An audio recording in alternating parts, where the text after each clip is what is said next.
চট্টগ্রামে কি হচ্ছে এসব? একের পর এক মিলছে শিশু ধর্ষণের অভিযোগ। সবশেষ দুই বোনকে ধর্ষণ চেষ্টার অভিযোগে আটক হয়েছে মাদ্রাসা শিক্ষক। শুক্রবারও আক্রান্ত হয়েছে ৩ শিশু। এসব ঘটনায় গ্রেপ্তার হয়েছে ৪ জন। ২৪ ঘন্টায় ৫ শিশুকে ধর্ষণ ও শ্লীলতাহানির অভিযোগ ভাবিয়ে তুলছে সবাইকে। নগরীর আমবাগানে এই মাদ্রাসায় ১০ বছর ও ৬ বছর বয়সী দুই বোনকে ধর্ষণ চেষ্টার অভিযোগে মাদ্রাসাটির শিক্ষক আব্দুল বাতেনকে এলাকাবাসী আটক করে পুলিশে সোপর্দ করে। ওই শিক্ষক মাদ্রাসাটির দোতলায় অবস্থিত মসজিদেরও মুয়াজ্জিন। ঘটনার পর থেকে বন্ধ রয়েছে মাদ্রাসার কার্যক্রম। তো হুজুর বলতেছে আমি একলা কিভাবে ক্লাসটা করাবো, যে এখন মসজিদ সাবজেক্টে ওইখানে চলে গেছে, থানা নিয়ে গেছে, এই জন্য মানে কি ক্লাসে আমাদের তো একলা সম্ভব নয়। কেন ইমাম সাহেব আমাদেরকে বলছে? বুধবার ঘটনাটা একটু উল্লেখ হয়েছে, হালকা মানে মানুষ, তখন শুক্রবারে পুরোপুরিটা মানুষজন আসছে। খুলশী থানায় ওই শিক্ষকের বিরুদ্ধে ধর্ষণ চেষ্টার মামলা করে ভুক্তভোগী শিশু দুটির পরিবার। পুলিশ জানায় ঘটনা তদন্ত করে আইনগত ব্যবস্থা নেওয়া হবে।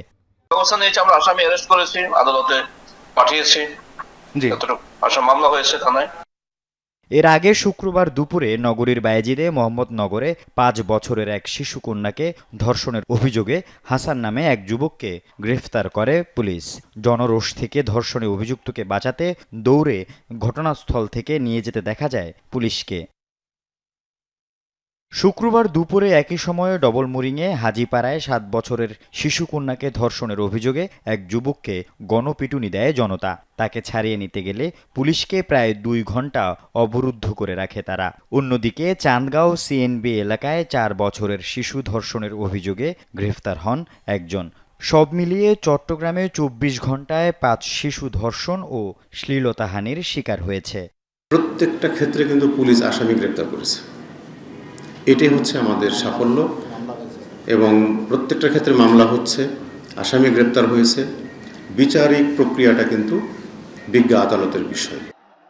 এর আগে বৃহস্পতিবার বাকলিয়ায় ৪ বছরের শিশু ধর্ষণের ঘটনায় পুরো এলাকা রণক্ষেত্রে পরিণত হয়। বিকেল ৫টা থেকে রাত ২টা পর্যন্ত পুলিশ জনতার দফায় দফায় সংঘর্ষে আহত হয় অর্ধশতাধিক। আল আমিন শিকদার, যমুনা নিউজ, চট্টগ্রাম।